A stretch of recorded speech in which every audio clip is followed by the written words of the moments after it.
ಅಂದ್ರೆ ಕಾವ್ಯ ಓದೋದ್ರಿಂದ ಏನಾಗುತ್ತೆ? ಯಶಸ್ಸು ಸಿಗ್ತದೆ. ಯಶಸ್ಸೇ ಅರ್ಥಕೃತೆ, ಹಣ ಬರ್ತದೆ.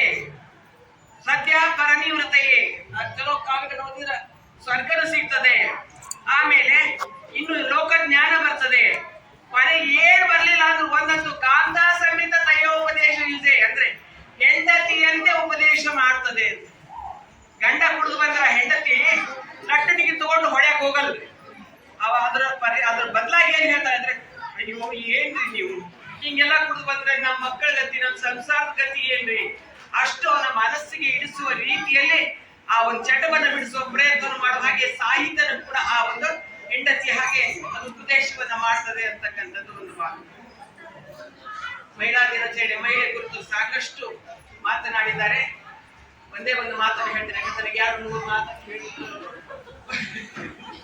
ಒಂದು ಮಾತು ಏನಂದ್ರೆ, ಹೆಣ್ಣು ಮಹಿಳೆ ಆಕೆ ಏನಾಗಿದ್ದಾರೆ ಅದ್ರ ಮೊದಲು ತಾಯಿ, ಶ್ರೇಷ್ಠವಾಗಿರ್ತಕ್ಕಂಥ ವ್ಯಕ್ತಿ. ಜಗತ್ತಿನಲ್ಲಿ ಯಾರಾದ್ರೂ ಭೂಮಿಯ ಮೇಲೆ ಯಾವ್ದಾದ್ರೂ ಒಂದು ಜೀವ ಇದ್ರೆ ಅದು ತಾಯಿ ಮಾತ್ರ ಅನ್ನೋದೆಲ್ಲ ಕಲ್ತಿ.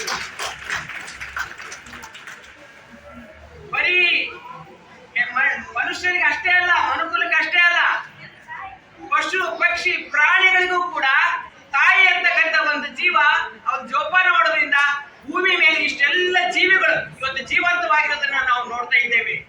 ಅಂತ ಒಂದು ಸಹನಶೀಲ ಆಗಿರ್ತಕ್ಕಂಥ ಆಕಿ ಸ್ವತಃ ದೇವರೇ, ತಾಯಿ ದೇವರು. ವೇದ ಬಾಯಿ ಬಿಟ್ಟು ಹೇಳ್ತದೆ, ಗಾದೆಗಳೇ ಹೇಳ್ತವೆ ಏನಂತಂದ್ರೆ, ತಾಯಿಗಿಂತ ಬಂಧುವಿಲ್ಲ, ಉಪ್ಪಿಗಿಂತ ರುಚಿ ಇಲ್ಲ ಅಂತ.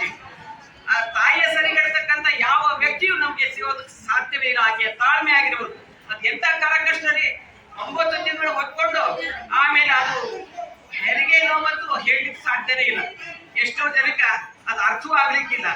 ಅಂತ ಕರಕಷ್ಟವಾಗಿ ಕೊಡ್ಲಿ ತಗೊಂಡು ಕೊಚ್ಚಿದಂಗ ಆಗ್ತಕ್ಕಂಥ ನೋವನ್ನ ಸಹಿಸಿ ಮತ್ತೆ ಅದ್ರ ಜೊತೆಯಲ್ಲಿ ಆ ಕೂಸನ್ನ ಎಷ್ಟು ಮಲ ಮೂತ್ರ ಮಾಡ್ತದೆ ಯಾಕಿಲ್ಲದೆ. ಯಾರಾದ್ರೂ ಒಂದ್ ಸ್ವಲ್ಪ ಜನರ ಕಾಲಿಗೆ ಹೊಲಸಚ್ಚಿದ್ರೆ ಎಷ್ಟು ತೊಳ್ಕೋತೀವಿ. ಕೈಗಂತ ಯಾರು ಗಂಡ್ಮಕ್ಳು ಸುತ್ತ ಹೆಣ್ಮಕ್ಳು ಏನಾದ್ರು ಕೂಸಿನ ತಗೊಂಡು ಕೊಡಕ್ ಹೋದ್ರ ಆಪಿದ್ದಾವ, ಸರಿ ಸರಿ ಉಚ್ಚಿ ಹೋಯ್ತು ತೆಗಿತೆ ಅಂದ್ಬಿಡ್ತಾರೆ. ಆದ್ರೆ ತಾಯಿ ಉಚ್ಚಿ ಅಲ್ಲ, ಅದ್ರ ಹೇಸಿಗೆ ಏನಂತ ಅಂಗೈಯಿಂದ ತೊಳಿತಕ್ಕಂತಹ, ಎಕ್ಕಿಲ್ಲದೆ ಪ್ರೀತಿಸ್ತಕ್ಕಂಥ, ಮನುಕುಲವನ್ನ ಉಳಿಸ್ತಕ್ಕಂಥ, ಅಷ್ಟೇ ಅಲ್ಲ ಇಡೀ ಜಗತ್ತಿಗೆ ಮಾನವೀಯತೆಯನ್ನ ಕಲಿಸಿರ್ತಕ್ಕಂಥ ಯಾರಾದ್ರೂ ಒಬ್ಬರು ವ್ಯಕ್ತಿ ಇದ್ರೆ ಅವಳು ತಾಯಿ ತಕ್ಕಿ. ಇಂಥ ತಾಯಿಗೆ ಏನ್ ಸಿಗ್ತಾ ಇದೆ, ಜಗತ್ತಿನಲ್ಲಿ ಏನ್ ನಡೀತಾ ಇದೆ? ಮೊದಲು ಅವಳನ್ನು ಹೆದರಿಸಿದ್ರು. ಹೆಂಗೆ ಹೊರಗಡೆ ಹೋಗ್ಬಾರ್ದು, ಹೆಣ್ಮಕ್ಳು ಎಲ್ಲಿ ಹೊರಗಡೆ ಹೋಗ್ಬಾರ್ದು, ಒಳಗಡೆ ಇರಬೇಕು. ಅದಕ್ಕೊಂದು ಸಣ್ಣ ಕವಿತೆ ಹೇಳ್ತೇನೆ. ನೀನು ಹೆಣ್ಣು ಅಲ್ಲಿ ಇಲ್ಲಿ ಹೋಗಬೇಡಮ್ಮ ಎಂದು ಹೆದರಿಸುವ ತಂದೆ ತಾಯಿಗಳನ್ನು ರೇಷ್ಮೆಯ ಮುಳ್ಳು ಗೊತ್ತಲ್ಲ, ಸಣ್ಣ ಇರ್ತದೆ, ಚುಸ್ತದೆ, ರಕ್ತ ಬರಲ್ಲ. ನೀನು ಹೆಣ್ಣು ಅಲ್ಲಿ ಇಲ್ಲಿ ಹೋಗಬೇಡಮ್ಮ ಎಂದು ಹೆದರಿಸುವ ತಂದೆ ತಾಯಿಗಳೊಂದು ರೇಷ್ಮೆಯ ಮುಳ್ಳು. ಓ ಹೆಣ್ಣು, ಓ ಕಣ್ಣೆಷ್ಟ ಅಳ್ತಾವ ನೋಡ್ರಿ, ಓ ಹೆಣ್ಣು ಎಂದು ಜೊಲ್ಲು ಸುರಿಸುವ ಗಂಡು. ಅಯ್ಯೋ ಅಬ್ಬ ಎಂದು ರಂಪ ಮಾಡುವ ಮುತ್ತಿಕೊಂಡಿರುವ ಕುಲ ಬಾಂಧವರ ಕರಿಜಾಲಿಯ ಮುಳ್ಳು. ಇದು ಬಹಳ ಮಹತ್ವದ. ಅಲ್ಲೇನು ನೋಡಿದೆ ಅವನೇಕೆ ನಿನ್ನ ಕಂಡು ನಕ್ಕ.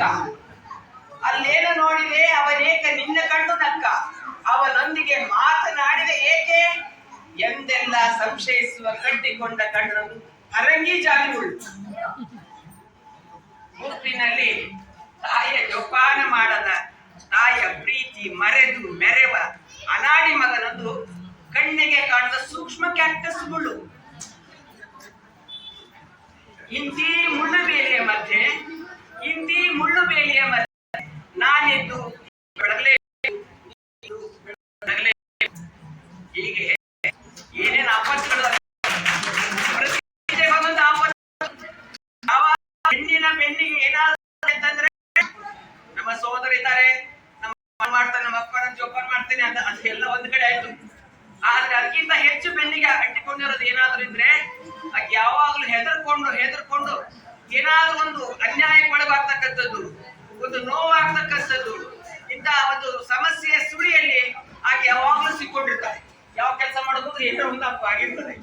ಇಂತಹ ಎಡವಟ್ಟುಗಳನ್ನೆಲ್ಲ ಸಹಿಸಿಕೊಂಡು ಹುಡುಗ ಗಂಡ ಹೊಡೆದೊಡೆದು ಬೆನ್ನೆಲ್ಲ ಹಸಿರಾಗಿರ್ತದೆ. ಅಂತದ್ದೆಲ್ಲವನ್ನು ಸಹಿಸಿಕೊಂಡು ಕೂಡ ನಮ್ಮ ಹೆಣ್ಣು ಮಗಳು ಮಗನ ಹೆರ್ತಾಳೆ. ಹೆತ್ತ ಮೇಲೆ ಗಂಡ ಎಷ್ಟು ಕೆಟ್ಟು ಮಾಡಿರ್ತಾನೆ, ಎಷ್ಟು ಹೊಡೆದಿರ್ತಾನೆ, ಕೊಂಡಾಗಿ ತಾಳಿ ಕಿತ್ಕೊಂಡು ಹೋಗಿರ್ತಾನೆ, ಬಾಂಡೆ ಒಂದು ಕೆಸಿದ್ದಾಗಿ ಮಕ್ಕಳು ಜೋಪಾನ ಮಾಡ್ತಿರ್ತಾಳೆ. ಆದ್ರೂ ಕೂಡ ಮಗನನ್ನ ಗಂಡನ ಇದು ಗಂಡು, ಅದು ಗಂಡು, ಆ ಗಂಡಸಿನ ಒಂದು ಕೂಕೃತ್ಯಕ್ಕೆ ಆಕಿ ಬೇಸರ ಮಾಡ್ಕೊಳ್ಳಾದೆ ಎಲ್ಲವನ್ನು ಮರೆದು ಮತ್ತೆ ಆ ಗಂಡು ಮಗುವನ್ನ ಎಷ್ಟು ಪ್ರೀತಿಯಿಂದ ಆಕಿ ನಾಲಿಸ್ತಾಳೆ, ಪಾಲಿಸ್ತಾಳೆ, ಬೆಳೆದು ಬೆಟ್ಟ ಮಾಡ್ತಾಳೆ. ಆಗಿ ಮಾಡ್ಯಾಳ ಅಂತ ಅನ್ಕೊಂಡು ಹಾಗೆಲ್ಲ ಇದ್ದಾಳ ಅಂತ ಅನ್ಕೊಂಡು ಇವತ್ತೆಲ್ಲ ಕುಲಗಳು ಇಷ್ಟೆಲ್ಲ ನಾವು ಕಣ್ಣು ಮುಂದೆಲ್ಲ ಕಾಣ್ತಾ ಇದ್ವಿ. ಗಂಡು ಕುಲ ಆಗಿರ್ಬೋದು, ಹೆಣ್ಣು ಕುಲ ಆಗಿರ್ಬೋದು. ಆದ್ರೆ ನಾ ಯಾರು ತಿಳ್ಕೊಬೇಡ್ರಿ, ನನ್ನ ಬಗ್ಗೆ ನಾನು ಪುರುಷ ದ್ವೇಷ ಇದ್ದೀನಿ ಅಂತ ದಯವಿಟ್ಟು ತಿಳ್ಕೊಬೇಡ್ರಿ. ನಾ ಸತ್ಯವಾಗಿರ್ತಕ್ಕಂಥ ಮಾತುಗಳನ್ನ ಹೇಳ್ತೇನೆ. ಇನ್ನೂ ಇಂಥ ಸಂದರ್ಭಗಳು ನಮ್ಗೆ ಶಿಕ್ಷಣ ಇರ್ಲಿಲ್ಲ. ಯಾಕೆ ಶಿಕ್ಷಣ ಹೊರಗೆ ಹೋಗ್ಬಾರ್ದು, ಸುದ್ದಾಟಿ ಹೊರಗೆ ಹೋಗ್ಬಾರ್ದು. ಯಾಕಂದ್ರೆ ಹಾಳಾಗ್ತಾವ. ಅರೆ ಏನ್ ಹಾಳಾಗಕ್ಕೆ ಕೊತ್ತಂಬರಿ ಸೊಪ್ಪ, ಏನ್ ಬಾಳೆಹಣ್ಣ ಕೊಡ್ತೋಗ್ಬೇಕಲ್ವ. ಆದ್ರೂ ಈಗ ಏನ್ ಮಾಡಿದ್ರು, ಹಿಂಗೆಲ್ಲ ಹೇಳಿ ಹೆಂದ್ರೆ ಸೇರಿಸಿ ಮನೆಗೆ ಇಟ್ರು. ಯಾಕೆ ಮನೆ ಒಳಗಡೆ ಇಟ್ರು ಅಂತಂದ್ರೆ ನಮ್ಮಲ್ಲಿ ಒಂದು ತಪ್ಪು ಮಾಡಿದ್ದಾರೆ. ರೋಗ ಒಬ್ಬರಿಗೆ ಬಂದಿದೆ, ಔಷಧ ಒಬ್ಬರಿಗೆ ಕುಡಿಸ್ತಾ ಇದ್ವಿ. ರೋಗ ಬಂದವರಿಗೆ ನಾವು ಔಷಧ ಕುಡಿಸ್ತಾ ಇಲ್ಲ.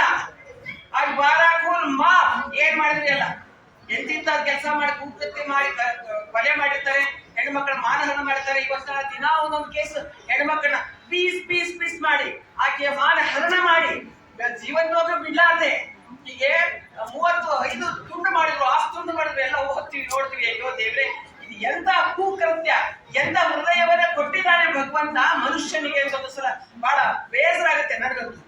ನಾನು ವಿಚಾರ ಮಾಡ್ತಿರ್ತೇನೆ ರಾತ್ರಿ ಮಕ್ಕಳಾಗ. ಮನುಷ್ಯ ಗಂಡು ಕುಲ ಹೆಣ್ಣು ಮಕ್ಕಳು ನಿಜವಾಗ್ಲೂ ಅಷ್ಟು ಪ್ರೀತಿ ಮಾಡ್ತಾನ? ವಿಚಾರ ಮಾಡ್ತೀನಿ ನಾನೇ ಕ್ವಶನ್. ನಿಜವಾಗ್ಲೂ ಅಷ್ಟು ಪ್ರೀತಿ ಮಾಡಿದ್ರೆ ಅದನ್ನ ಯಾಕೆ ಕೊಲ್ತಾನೆ? ಅದಕ್ಕೆ ತ್ರಾಸ ಯಾಕೆ ಕೊಡ್ತಾನೆ? ಅಲ್ಲಿ ಏನೋ ಒಂದು ವಿಕೃತಿ. ಈ ವಿಕೃತಿ ಮೆರೆಯೋದಕ್ಕೆ ನಮ್ಮ ಸಿನಿಮಾಗಳು, ಟಿವಿಗಳು ಅವೆಲ್ಲ ಬೇಕಾದಷ್ಟು ನಮ್ಮ ಹೆಣ್ಣು ಮಕ್ಕಳನ್ನ ಮೈ ಮೇಲೆ ಬಟ್ಟೆನೇ ಇರ್ಲಾರ್ದಂಗ್ ಮಾಡಿ, ಅರೆ ಬೆತ್ತನ ಮಾಡಿ, ಕುಣಿಸಿ ಪಡ್ಡೆಗಳ ನಿಂತಿಗೆಡಿಸಿ, ಆಮೇಲೆ ಎಲ್ಲಿ ಬೇಕಾದ್ರೆ ಯಾರು ನೋಡ್ರು 9 ತಿಂಗಳು ಕೂಸಿರ್ಲಿ, 90 ವರ್ಷದ ಮುದುಕಿ ಇರ್ಲಿ, ಯಾರಿರ್ಲಿ, ಹೆಣ್ಣು ಅದು ಕಾಣಿಸ್ತಿರೋ ಕಣ ಶುರು ಆಗತ್ತೆ. ಆವಾಗ ಅಂಪೆನಂತ ಶುರು ಆಗ್ತಾರೆ. ನಾವು ಹೆಣ್ಣು ಮಕ್ಕಳಿಗೆ ಹೇಳ್ಬೇಕಾದದ್ದು ಬಹಳ ಇದೆ. ನನ್ನ ಸೋದರಿಯರೇ, ಏನ್ ಹೇಳ್ಬೇಕಾಗಿದ್ ನಾವು ಅಂತಂದ್ರೆ, ಕಿತ್ತೂರು ರಾಣಿ ಚೆನ್ನಮ್ಮ ಕತ್ತಿ ಬೀಸಿದಾಗ ನಿನಗೆ ಯಾವನಾದ್ರೂ ಹಿಂದ ಬೇನತ್ತಿದ ಏನಾದ್ರು ಕೆಟ್ಟ ಕೆಲಸ ಮಾಡಕ್ ಬಂದ ಅಂತಂದ್ರ ಅವನ ನೀನ್ ಕಚ ನಿನ್ಗಾರ ಚಪ್ಪಲಿ ಅವ್ರು ಹಿಂದೆ ಅಸ್ತ್ರ, ಅದು ಚಪ್ಪಲಿನೇ ದೊಡ್ಡ ಅಸ್ತ್ರ. ಅದನ್ನ ತಗೊಂಡು ನೀನ್ ಚೆನ್ನಾಗಿ ಬಾರಿಸಿ ನಿನ್ನನ್ನ ನೀನ್ ಉಳಿಸಿಕೋ ಅಂತೇಳಿ ನಾವು ಅವ್ರಿಗೆಲ್ಲ ಹೇಳ್ಬೇಕು. ಈಗ ಹೇಳ್ತಾರ ಮನೆಗೆ ಒಬ್ಬಕ್ಕೆ ಹೋಗ್ಬೇಡ, ಅಪ್ಪನ್ ಕರ್ಕೊಂಡು ಹೋಗು, ಅವನ್ ಕರ್ಕೊಂಡು ಹೋಗು, ತಮ್ಮನ್ ಕರ್ಕೊಂಡೋಗು, ಯಾರು ಕರ್ಕೊಂಡು ಹೋಗು. ಏನಿದು ಹೊರಗೇನ ಹುಲಿ ಸಿಂಹ ಚಿತ್ತ ಅಡ್ಡಾಡ್ತಾವ? ಏನು ಒಳಗಿಲ್ಲ ಸಮಾಜದಾಗ. ಯಾವುದು ಎರಡು ಕಾಲಿನ ಪ್ರಾಣಿ, ಅದು ನಾವ ಹೆತ್ತದ್ದು ಗಂಡು ಪ್ರಾಣಿ. ಆ ಪ್ರಾಣಿ ಹೆದರಿ ಈಕಿ ಎಲ್ಲಾ ಜೀವನವನ್ನ, ಅದ್ರ ಜೀವನದ ಎಲ್ಲ ಹಾಕಿದ ಉದ್ದೇಶಗಳನ್ನ, ಧ್ಯೇಯಗಳನ್ನ, ಅವೆಲ್ಲವನ್ನ, ತನ್ನ ಧೈರ್ಯವನ್ನ, ಆಕಿ ಧೈರ್ಯವಂತಲ್ಲ, ಅಬಲೆ ಅಂತಾರೆ. ಯಾರು ಹೇಳೋರು ಅಬಲೆ ಅಂತ? ಆಕಿನ ಧೈರ್ಯ ಯಾರಿಗಿದೆ ಅಂತ ಗೊತ್ತದ? ನಿಜವಾಗ್ಲೂ ಗಂಡಸರಿಗಿಂತ ಜಾಸ್ತಿ ಧೈರ್ಯ ಇದೆ ಅವ್ರಿಗೆ. ನೀವು ಬಿಟ್ಟು ನೋಡ್ರಿ ಬೇಕಿದ್ರೆ. ಏನೆಲ್ಲ ಕೆಲಸವನ್ನ ಎಲ್ಲ ಕ್ಷೇತ್ರದಲ್ಲಿ ಪುರುಷರಿಗೆ ಮೀರ್ತಕ್ಕಂತ ಕೆಲಸವನ್ನಾಗಿ ಮಾಡಿ ಸೈ ಎನಿಸ್ಕೊಂಡಿದ್ದಂತೂ ನಮ್ ಕಣ್ಣು ಎದುರಿಗಿದೆ. ಆದ್ರೂ ಕೂಡ ನಾವು ಇಂಥವುಗಳನ್ನೆಲ್ಲ ತೆಗೆದು ಹಾಕ್ಬೇಕು.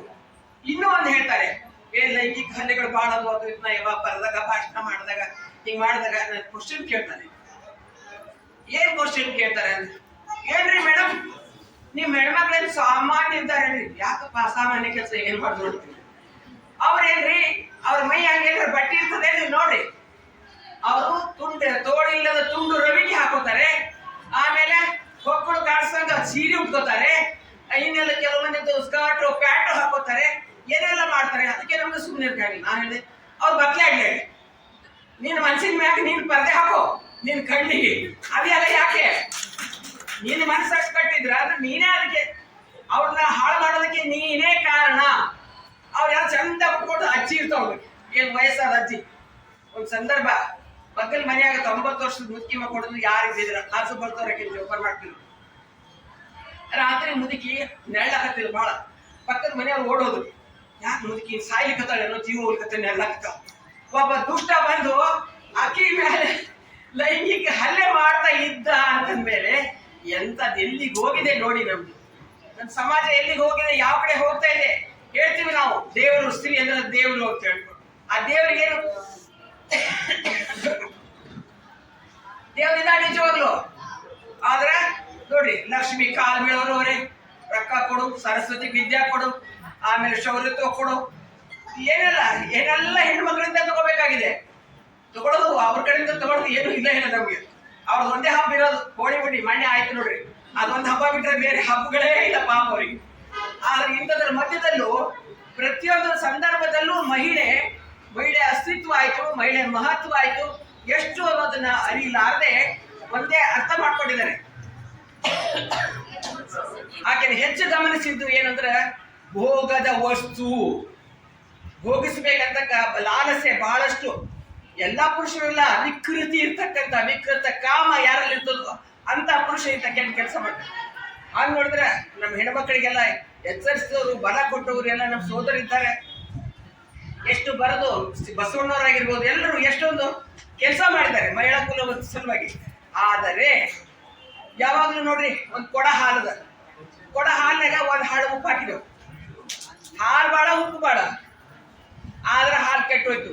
ಹಾಗಾಗಿ ದುಷ್ಟರು ವಿಕೃತಿಗಳು ಸ್ವಲ್ಪ ಇದ್ರು ಸಮಾಜದ ಸ್ವಾಸ್ಥ್ಯ ಕೆಡ್ತದೆ.